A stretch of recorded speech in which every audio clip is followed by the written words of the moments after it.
Meus queridos irmãos, amigos, aqueles que nos acompanham pela internet, a mensagem desta noite é uma continuação da mensagem do domingo passado. Na verdade, já vários domingos nós temos falado sobre esta temática, esse desafio de sermos discípulos de Jesus, seguidores de Jesus. E sabemos que todo mestre tem os seus objetivos, os alvos que ele deseja alcançar na vida dos seus alunos. E eu posso lhes assegurar que o alvo de Jesus, meus queridos irmãos, não é simplesmente carimbar o nosso passaporte para o céu. Isso de fato vai acontecer. Nós temos esta certeza de uma vida com Deus lá no céu. Mas o céu é o final de uma jornada para quem entrou no reino de Deus, para aquele que vive neste mundo sinalizando a presença do reino de Deus. Este é um dos grandes alvos de Deus, de Jesus Cristo, para nós. Então nós temos pensado, desde o domingo passado mais especificamente, sobre quais são os alvos do discipulado cristão, ou seja, este processo de seguirmos a Jesus Cristo. E apenas para relembrarmos, um dos alvos que Deus tem para nós, que o nosso mestre tem para nós, é sermos semelhantes a Jesus Cristo. Lá em Romanos capítulo 8, versículo 29, nós lemos: pois aqueles que Deus antemão conheceu, Ele também predestinou para serem conformes à imagem do seu Filho. Como Jesus quer que vivamos? Jesus quer que vivamos tendo como modelo, tendo como nosso referencial de vida, tanto nas suas atitudes quanto no seu comportamento. E ainda no domingo passado eu falei que nós somos desafiados a cumprir os mandamentos dele. E os principais mandamentos destacados por Jesus são amarmos a Deus sobre todas as coisas e amarmos ao próximo como a nós mesmos. Seguir a Jesus é muito mais do que uma lista de pode, não pode, deve, não deve. Mas muitas vezes quando a pessoa se converte, ela tem esta curiosidade de saber, e agora o que eu tenho que fazer e o que eu não tenho que fazer? Os mestres da lei nos dias de Jesus Cristo ficavam interpretando a lei, tentando explicar em detalhes como deveria ser a vida de cada um. Mas Jesus Cristo não fez isso. Ele interpretou a lei, ele reinterpretou a lei, mas ele colocou tudo sob a égide do amor. Ame a Deus de todo o seu coração. Ame ao seu próximo. Nós não temos como explicar com detalhes tudo o que isso implica. Mas nós vamos ver, a partir da vida do próprio Jesus Cristo, algumas maneiras pelas quais nós podemos colocar esse mandamento em prática. E uma das maneiras é servindo ao nosso próximo. Sobre isso eu falei também no domingo passado. Um dos alvos do discipulado cristão é nos tornarmos servos das pessoas, porque foi isso que Jesus Cristo fez. Ele disse claramente que ele veio a esse mundo a primeira vez, não para ficar sendo servido por todos, mas para servir e dar a sua vida em resgate de muitos. Uma vida sem serviço ao próximo, podemos dizer, é uma vida inútil. Nós servimos a partir do nosso compromisso com aquele que veio para servir. E hoje eu quero falar sobre mais 3 alvos. Alvos que nós devemos perseguir. Alvos que a palavra de Deus coloca para nós como discípulos de Jesus. E o primeiro deles é frutificarmos espiritualmente.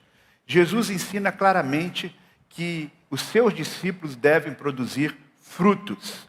Na verdade, esses frutos são uma evidência de que somos discípulos de Jesus. Veja só o que ele disse lá no seu discurso final, discurso de despedida, em João capítulo 15, versículo 8. Nisto é glorificado meu Pai, que deis muito fruto, e assim sereis meus discípulos.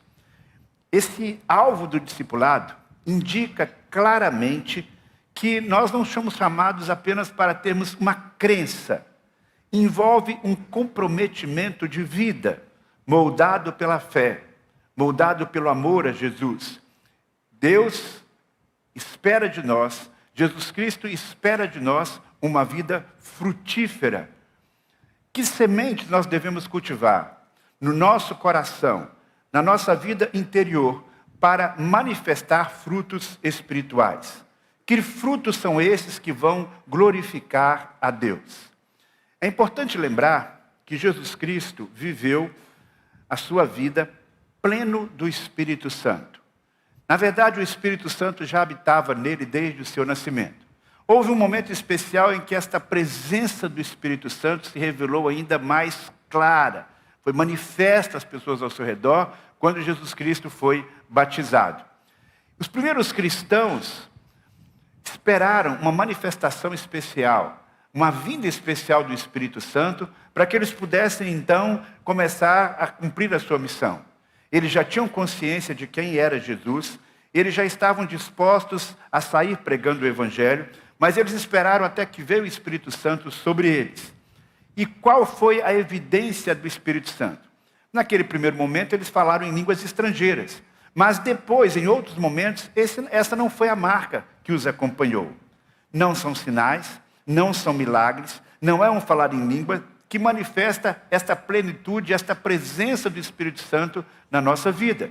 Então, assim como Jesus Cristo tinha o Espírito Santo e desfrutou desta presença do Espírito Santo em sua plenitude, nós também temos o Espírito Santo na nossa vida. E somos desafiados a que esta plenitude do Espírito Santo possa ser encontrada na nossa vida. Quando nós estamos plenos, cheios do Espírito Santo, acontece então naturalmente a produção dos frutos do Espírito. Nós temos uma lista de frutos do Espírito lá em Gálatas capítulo 5, versículo 22. É importante esclarecer que esses não são os únicos frutos que o Espírito Santo pode produzir e quer produzir em nós. A lista é muito maior. Porém, quando nós pensamos neste fruto que se desdobra em vários outros, quando nós pensamos nessas 9 características que devem fazer parte da nossa vida como cristãos e que nos identificam como seguidores de Jesus Cristo, nós vamos perceber que temos um desafio enorme pela frente. Estes frutos do Espírito, eles não são coisas espetaculares, não são coisas que são limitadas a uma pessoa, restritas a uma pessoa que tem uma experiência mística mais profunda com Deus. Estes são desafios para todos nós. Eles são alvos que nós todos devemos perseguir. Há pessoas convertidas que mudaram radicalmente de vida? Sim, você certamente conhece. Que mudanças você percebe na sua vida ao longo do tempo para que esses frutos sejam evidenciados em sua vida? Esses frutos estão lá em Gálatas capítulo 5, versículo 22, são: o Espírito Santo produz este fruto: amor, alegria, paz, paciência, amabilidade, bondade, fidelidade, mansidão e domínio próprio. Imagine um lar onde esses frutos estão presentes. Imagine um lar cristão, onde esses frutos estão sendo cultivados e evidenciados. É um lar onde há uma conversa amorosa entre marido e mulher, entre pais e filhos. Quando há uma divergência, quando há um problema, eles são capazes de agir com mansidão um ao outro. Não há gritaria. Eles tratam uns aos outros como tratam seus melhores amigos, porque muitas vezes acontece isso. As pessoas tratam os estranhos melhor do que tratam os próprios membros da família. Essas pessoas vivem um relacionamento em que há fidelidade conjugal. Nem o marido nem a esposa ficam olhando para outras pessoas com outras intenções. Quando há uma dificuldade, eles são capazes de sentar à mesa e de conversar de forma madura, confrontando um ao outro em amor. Não há xingamentos, não há acusações.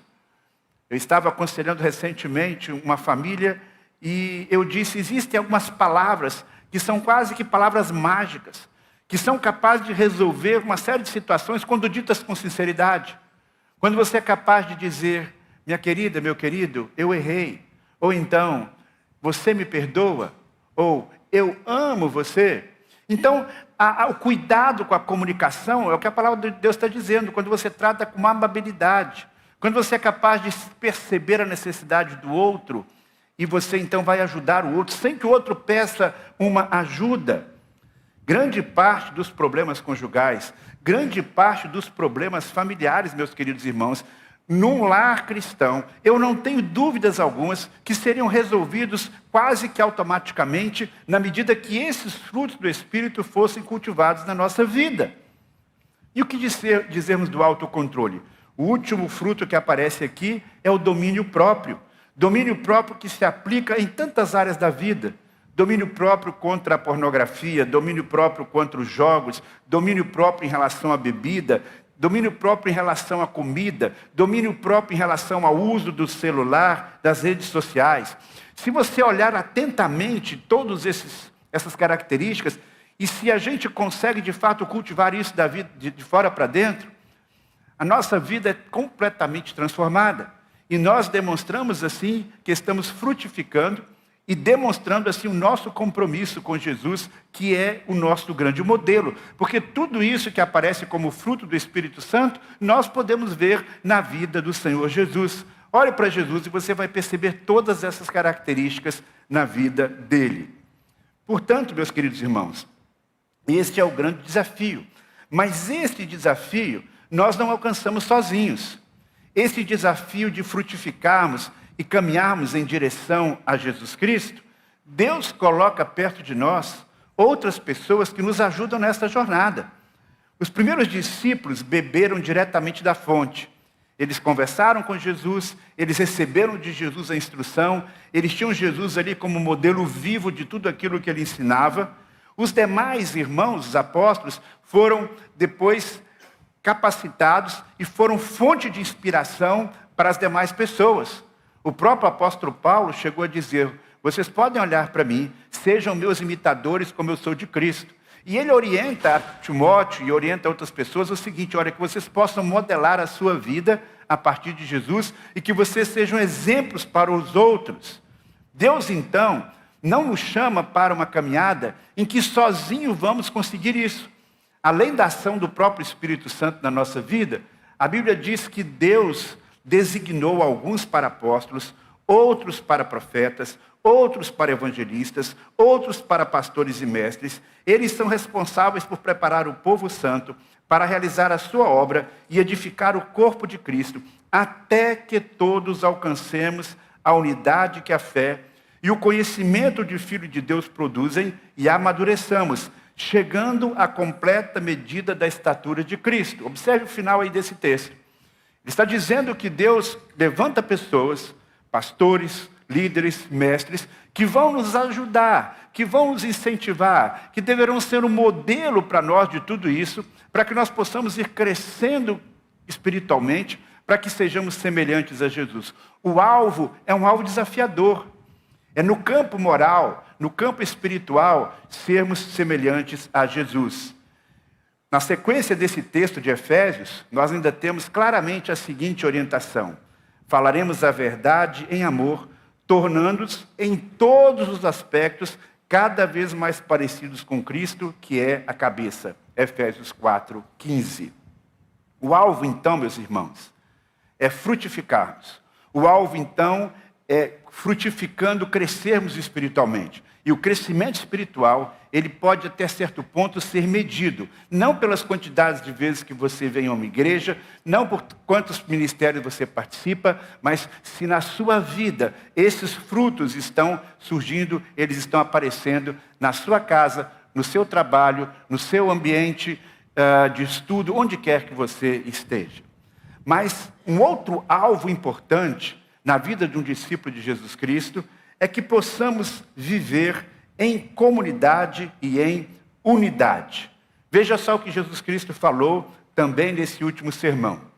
Por isso agora lhes dou um novo mandamento: amem uns aos outros. Assim como eu os amei, vocês devem amar uns aos outros. Seu amor uns pelos outros provará ao mundo que são meus discípulos. Jesus Cristo já havia falado que o grande mandamento é amar a Deus e amar ao próximo.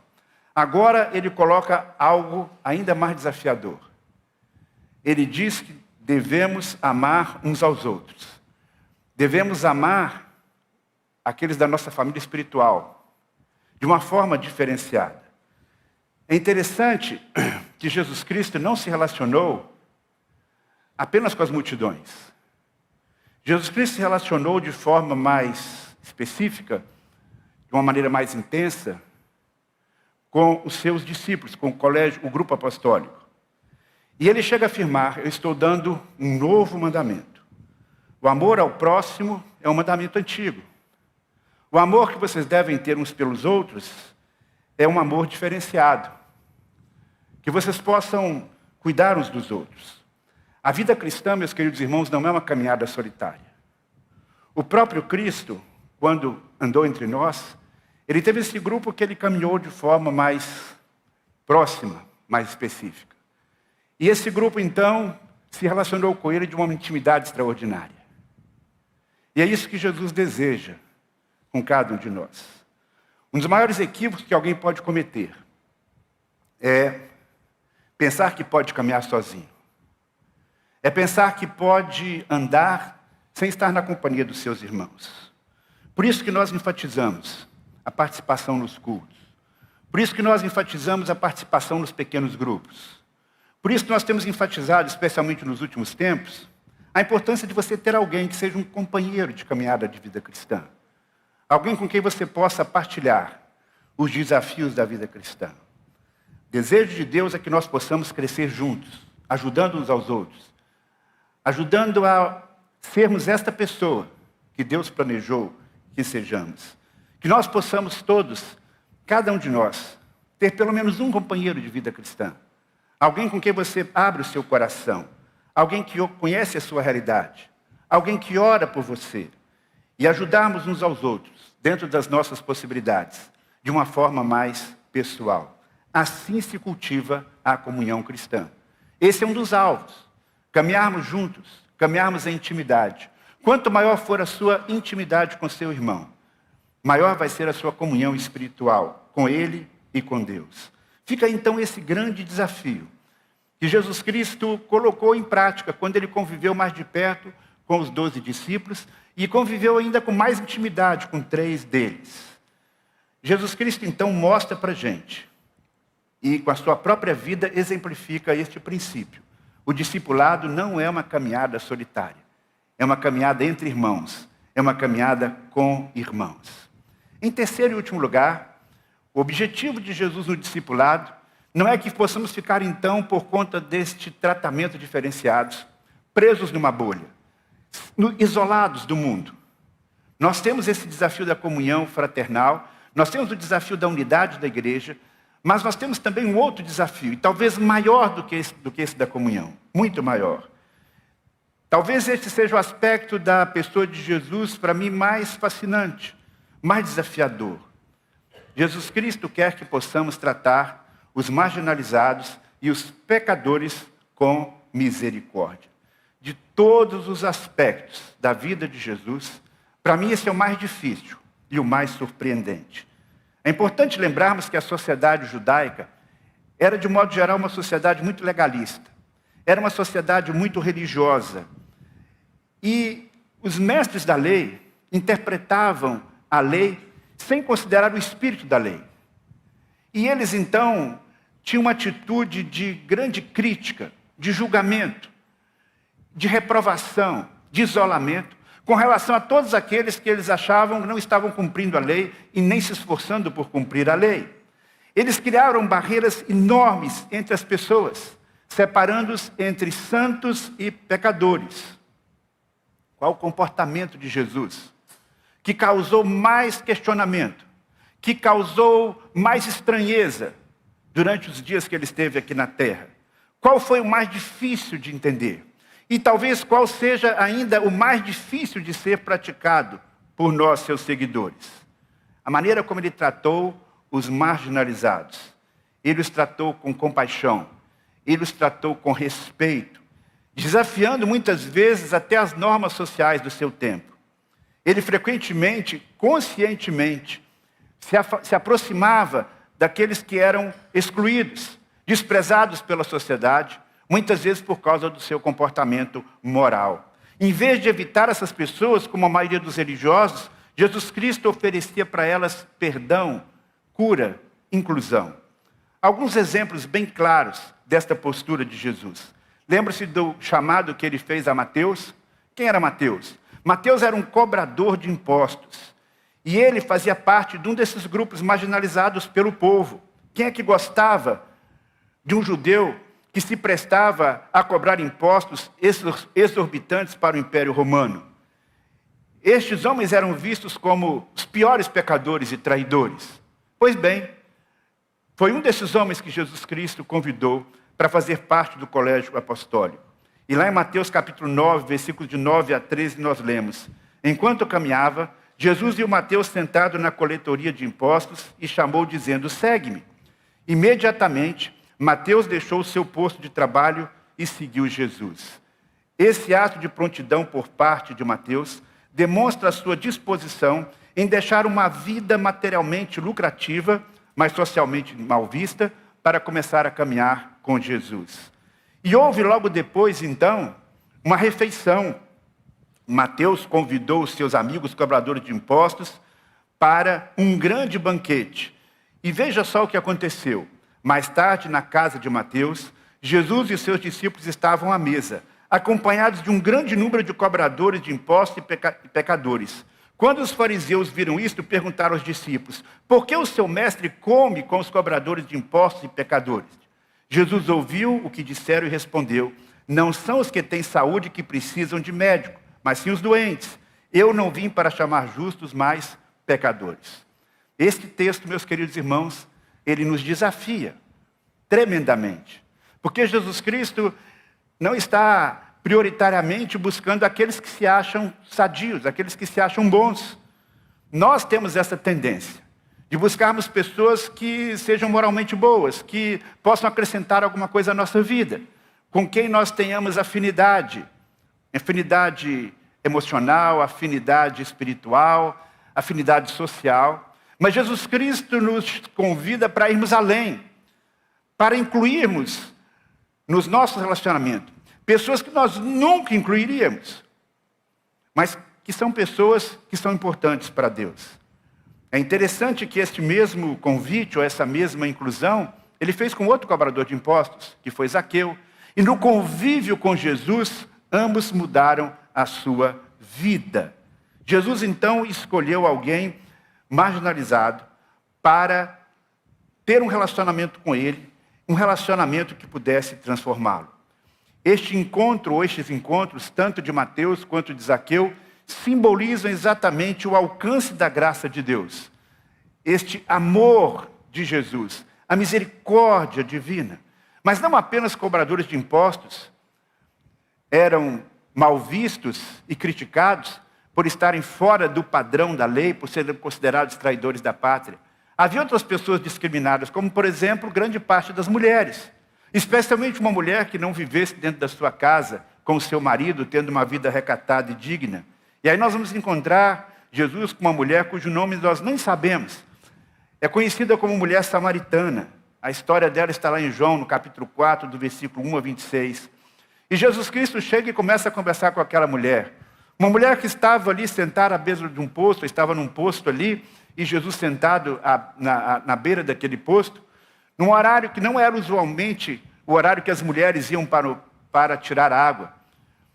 Aquela mulher certamente estava ali naquele horário pela sua própria vida. Ela era uma mulher que tinha vários maridos, talvez uma prostituta. E esta mulher, então, é abordada por Jesus. E Jesus Cristo dialoga com ela, Jesus Cristo escuta as suas questões. Jesus Cristo interage com ela. Uma mulher samaritana, uma mulher de comportamento duvidoso, porque a Bíblia diz que ela já tinha tido pelo menos 5 maridos. Então, esta mulher é exatamente aquela pessoa a quem Jesus Cristo revela pela primeira vez a sua identidade. Jesus disse: eu sou o Messias. Jesus Cristo não revelou a sua identidade para os líderes religiosos. Ele não foi a Jerusalém dizer: eu sou o Messias. Na verdade, nem mesmo para os seus discípulos, no primeiro momento, ele já tinha revelado realmente quem ele era. Mas agora, ele revela esta identidade para aquela mulher, uma mulher samaritana. Uma outra mulher entra na vida de Jesus Cristo, que era uma mulher também marginalizada, talvez muito mais do que a mulher samaritana. Uma mulher pega em adultério.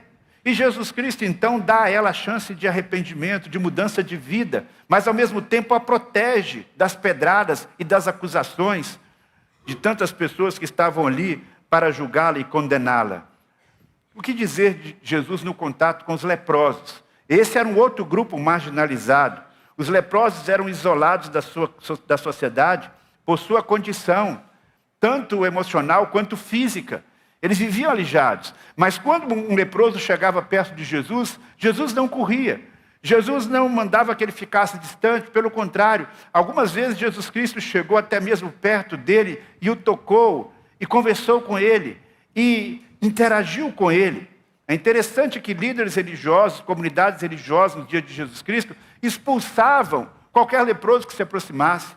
A pessoa nem precisava ser leproso, mas se ele tinha um comportamento que eles julgavam impuros, como a comunidade do Qumran, por exemplo, não permitia nem contato com os enfermos, isolava as pessoas, porque a enfermidade frequentemente era vista como sendo um castigo divino. Jesus Cristo vem e se aproxima de todas essas pessoas e toca o corpo e a alma delas. Jesus Cristo apresenta agora um padrão de pureza e santidade diferente. O padrão do Antigo Testamento, o padrão dos judeus era uma pessoa estar numa situação de pecado, ou ela está nessa situação de enfermidade por causa do pecado, vamos nos afastar delas para não nos contaminarmos. Jesus Cristo se aproximava delas para restaurar. Eu reconheço que esse é um grande desafio para nós, porque precisamos ter uma conexão muito profunda com Deus para ter esse tipo de interação com as pessoas. E o que dizermos do relacionamento de Jesus com os pobres? A maioria dos seguidores de Jesus Cristo eram pessoas humildes. É claro que havia algumas pessoas de posses que também acompanhavam Jesus. Mas o próprio local onde Jesus Cristo exerceu o seu ministério, no norte da Galileia, era uma região pobre, era uma região de opressão. E Jesus Cristo, mesmo indo na casa de algumas pessoas ricas, aceitando alguns convites para banquetes, mas a maior parte do tempo ele estava caminhando nas vilas, onde estavam ali aquelas pessoas que eram oprimidas, que tinham poucos recursos. Eles não tinham acesso aos recursos da medicina, e eu posso imaginar que Jesus Cristo curou dezenas, milhares de pessoas, sendo que a maioria delas não teriam nenhuma outra chance de cura e de tratamento, não fosse a intervenção, o cuidado e o olhar de Jesus. Uma das passagens mais fortes das Escrituras, Jesus Cristo coloca o cuidado com os pobres como sendo um parâmetro da sua identidade com Ele.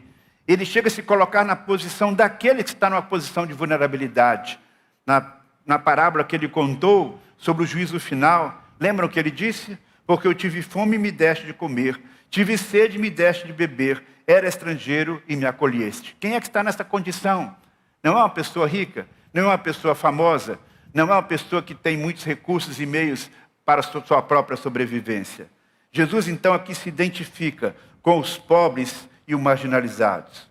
Quais são os grupos, meus queridos irmãos, que nós temos mais dificuldade de nos relacionar? Eu fico sempre pensando, se Jesus Cristo viesse hoje, se Jesus Cristo viesse aqui no Brasil em carne e osso, como ele andou há 2000 anos atrás, como ele veio ao mundo, onde será que ele manifestaria o seu poder? Por que caminhos ele andaria? Será que ele escolheria andar nas igrejas? Ou ele escolheria ir lá para o sertão? Para um lugar inóspito? Ou pelas favelas? Ou ele andaria no meio de alguns corruptos para transformá-los naquelas mesas de negociação de coisas ilícitas? Ele estaria ali não para ser influenciado, mas para fazer diferença naquelas vidas.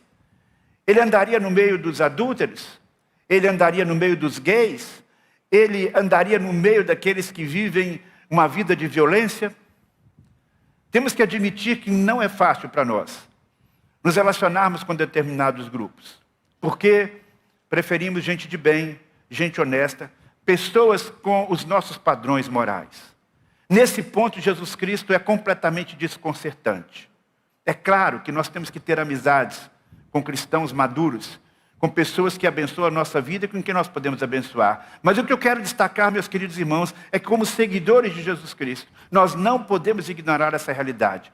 Nós não podemos simplesmente virar as costas completamente para pessoas que estão fora do nosso círculo de influência, mas que estão sob o olhar misericordioso de Deus. Jesus Cristo não aprovou o pecado das pessoas. Ele confrontou os pecadores, mas muitas vezes, antes mesmo do confronto, ele as escutou. Ele amou essas pessoas e convidou-as para uma nova vida. projetos como a Cristolândia, por exemplo, lá em São Paulo e em outros lugares do Brasil, projetos que abraçam os refugiados, resgatam esse amor compassivo e transformador.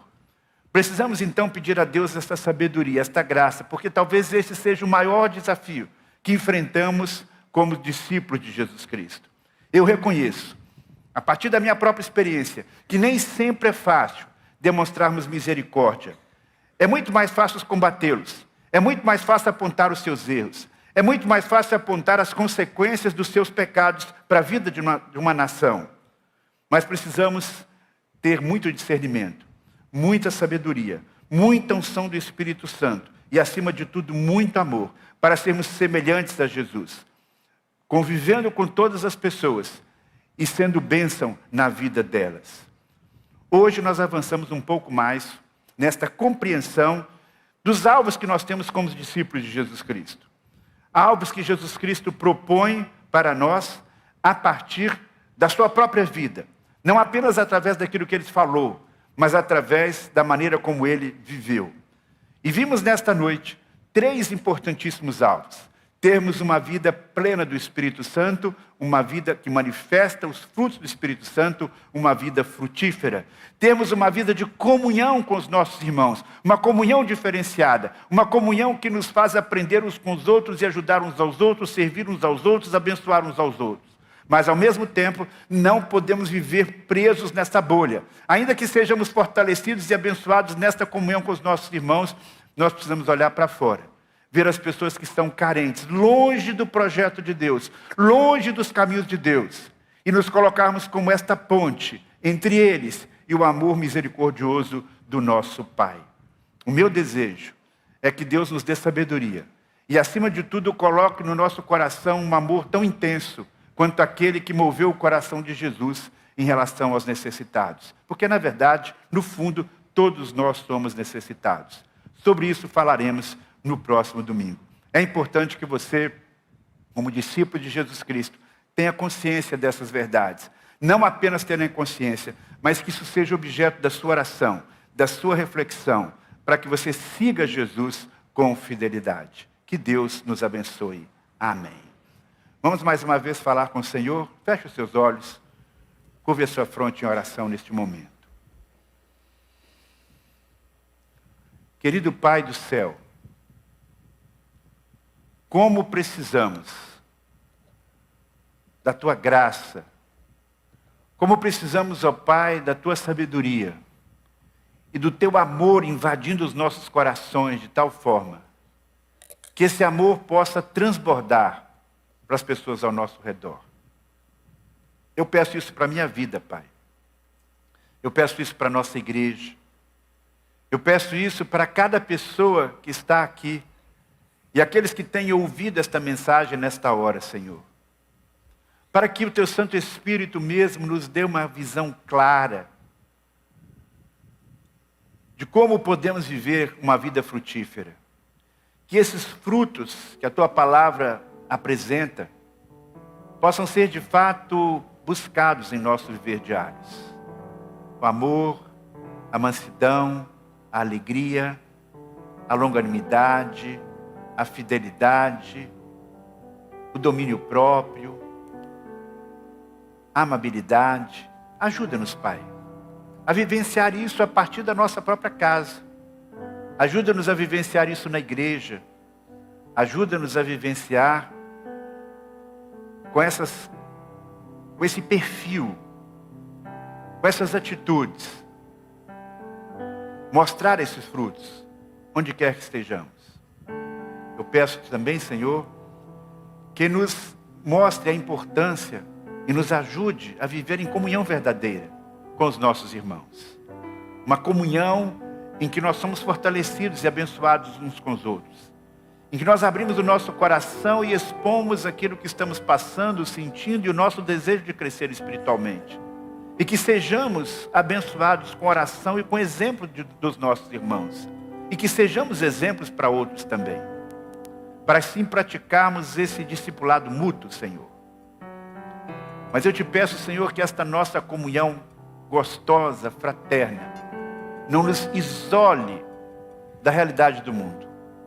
onde há tantas pessoas que se sentem completamente marginalizadas, que não se sentem alvo do amor de Deus, que nós possamos sinalizar para elas que elas são importantes para Deus, que elas podem mudar de vida, que elas podem, Senhor, experimentar também a Tua graça de forma plena.